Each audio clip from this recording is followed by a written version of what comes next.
24 नवंबर के हवाले से जो तैयारियां की जा रही हैं उस हवाले से क्या कहना है? देखिए, मैं तो आपको पता है सियासत में नहीं हूँ, लेकिन आज मैंने जज के सामने ये ज़रूर किया है, हम हर हाजिरी पे पेश होते हैं, हर हाजिरी पे पेश होते हैं। और कल रात को मुझे थानों से फ़ोन आने लगी, वाह थाना, सिविल लाइंस, कि जी आपके तो वारंट निकल आए हैं क्योंकि आप हाजिरी नहीं लगा रही। तो मैंने जज को कहा ये दहशतगर्दी है, साइकोलॉजिकल दहशतगर्दी, हरासा है, ये क्यों पुलिस कर रही है?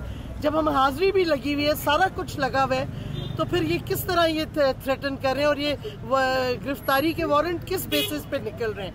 ये सरासर साइकोलॉजिकल दहशतगर्दी कर रहे हैं पंजाब पुलिस। और केस तो अपनी जगह फेक है, लेकिन जिस तरीके से ये हरासा कर रहे हैं ये अनएक्सेप्टेबल है। और आज जज साहब ने ऑर्डर भी इस पे पास कर। हालात किस तरफ जा रहे हैं, क्या देख रही हैं आप? हालात आपके सामने है, मैं क्या कहूँ आपको।